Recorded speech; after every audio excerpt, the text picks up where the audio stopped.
Eu já quero saber do senhor, doutor, a gente já começa a ouvir falar novamente agora em 2014 em relação à gripe influenza H1N1. O que é exatamente essa gripe que mete medo aí na maioria? Na verdade, o HN1 é um tipo, aliás, um subtipo do influenza. O influenza é o vírus da gripe.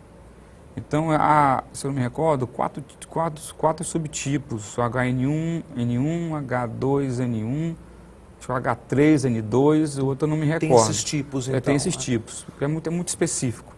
Mas, na verdade, eles todos são o influenza, só que ela é subdividida. E a questão da gripe, a gripe do nosso meio, a gripe mais comum, na verdade é um tipo de influenza. Eu não me recordo agora qual o tipo mais comum. Em relação a essa que é mais perigosa, doutor, quais são os sinais, os principais sinais e sintomas? São os mesmos da gripe comum? São os mesmos sintomas. Os mesmos sintomas. A diferença é como eu falei, porque ela pode ser mais agressiva em alguns pacientes que são selecionados, que a gente já citou aqui. Então, a questão, porque a gripe, ela pode vir como uma epidemia, né, que é algo mais localizado, que engloba mais pessoas, ou uma pandemia, que é algo mais mundial, algo mais universal, ou seja, há países, há mais locais que estão envolvidos. Aí por isso que há essa preocupação, porque você acaba tendo uma quantidade maior de gente que adoece, e vira uma pandemia. E a transmissão da HN1 é a mesma da gripe, então? A mesma forma, o contato pela saliva, o contato, você assoa com o lenço, joga fora, mas aí você pega na outra pessoa, a outra pessoa leva para a mão, leva para a boca, ou você aspira a saliva, ou a gotícula, quando você tosse, você espirra, né? Secreção saliva, secreção do olho, secreção fezes, urina, são as secreções das pessoas. E além do próprio contato. Contato, você pegou um objeto e o objeto você você vai lá, pega no objeto, então você pode, tem aquela questão do período de incubação, que é muito subjetivo, você não consegue medir, então por conta disso você acaba adoecendo. Doutor Evandro, existem medicamentos específicos para esse tipo de gripe HN1? Existe, são os retrovirais, né?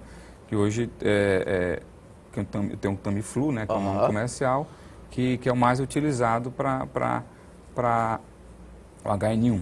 Porque na suspeita clínica, você já é recomendável que você use a medicação. Mesmo que você logo depois chegue o resultado do exame, mas você não vai perder tempo. Você tem uma suspeita clínica, você tem que iniciar logo um tratamento, porque o paciente pode piorar muito rapidamente e você perdeu tempo e não conseguiu fazer nada. Então você já inicia o tratamento, mesmo que depois é negativado o exame, mas você tenha a orientação de começar o tratamento. E olha só, doutor, falando nessa doença, no início de janeiro, 2 pessoas de um mesmo bairro aqui de Teresina morreram com problemas respiratórios graves e os vizinhos estão preocupados. Eles suspeitam de gripe H1N1. Veja na matéria. José da Costa Leite, de 74 anos, morreu depois de 7 dias internado. Ele era diabético, mas a certidão de óbito aponta como causa pneumonia. É a segunda pessoa que morre no Hospital de Urgência de Teresina em uma semana com a mesma doença. A outra vítima era Jennifer Sandy, de apenas 18 anos de idade. Ela morava nessa casa e era vizinha de seu José, que morava ali ao lado. Jennifer morreu no dia 31 de dezembro, depois de passar 4 dias sentindo febre, tosse, dores na garganta e muito cansaço. A morte repentina da jovem levou a vigilância epidemiológica do município a começar uma investigação e detectou que se tratava de um caso de síndrome respiratória aguda grave. Entre tantas suspeitas da causa, pode ser uma gripe H1N1. A família de Jennifer foi informada de que o resultado do exame que vai apontar a real causa da morte dela só fica pronto em aproximadamente 20 dias. Seu José também teria sido submetido ao mesmo teste. A viúva dele lamenta a morte, porém não acredita que o marido tenha morrido de H1N1, embora a diabetes estivesse controlada. Não, só cansaço e suor demais, muito suor, também não tinha tosse, não. Já os moradores do bairro Alto Alegre, na zona norte de Teresina, souberam de mais um caso semelhante. e estão com medo de se tratar de um surto de H1N1. Acho que é uma resposta da Fundação de Saúde para saber, a gente está apreensivo, estamos com medo, os vizinhos estão com medo. A gente queria uma posição deles para saber, para a gente se precaver, se for o caso, um surto dessa doença, né?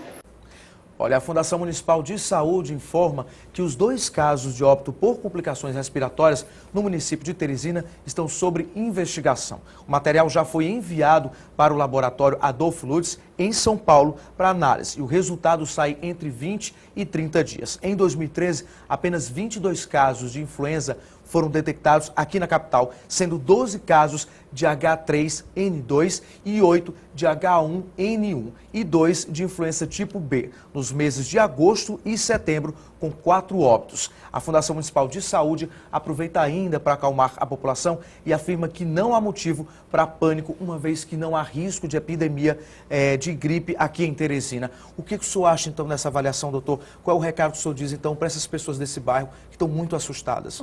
Nós temos que ser muito sensatos. Todo dia morrem pacientes em vários hospitais com casos de gripe, ou por complicações de gripe, por uma pneumonia, em pacientes que já são debilitados. E às vezes, formas que até você não consegue ter uma confirmação diagnóstica. Então, isso é porque há um pânico, que eu acho que é por má informação, e vira esse caos, né? Você não pode, porque é HN1 todo mundo vai morrer. Não, não é assim. Tem que ter uma notificação, tem que ter uma confirmação, porque o HN1 já existia há muito tempo.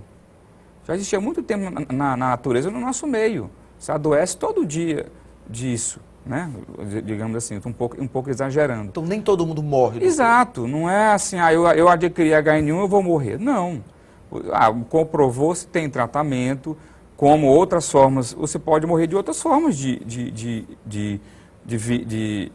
gripe, né, do vírus. Basta que a questão não é o vírus em si que vai matar. A questão são as comorbidades, as doenças associadas que esse paciente pode ter.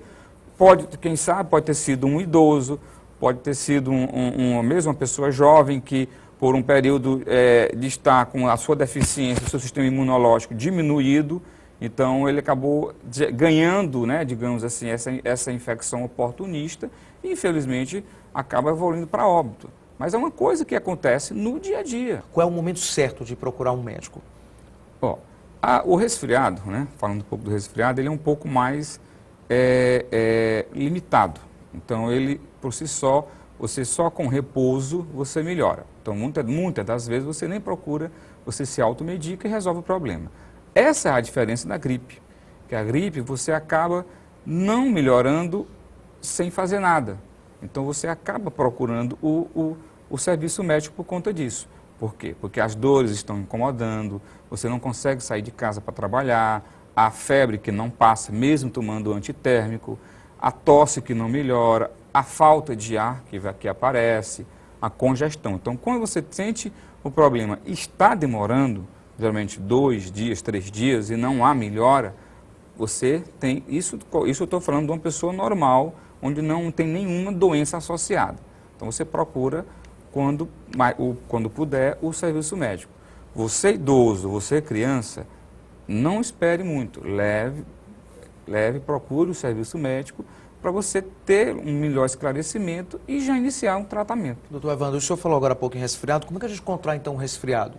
Da mesma forma que você... É a mesma forma, mesma então? Forma. É verdade que, por exemplo, quando o tempo está bastante frio, nesse período agora a gente está vendo algumas chuvas, muitas pessoas estão dormindo com a janela aberta, isso pode trazer resfriado, a gente ouve muito falar isso desde o tempo das nossas avós, né? Olha, fecha a janela que vai trazer resfriado. Isso não acontece. Não, a questão é assim, ou a janela aberta porque o ambiente fica mais frio, mais úmido, não que está entrando vírus, né? Porque o resfriado também é um vírus.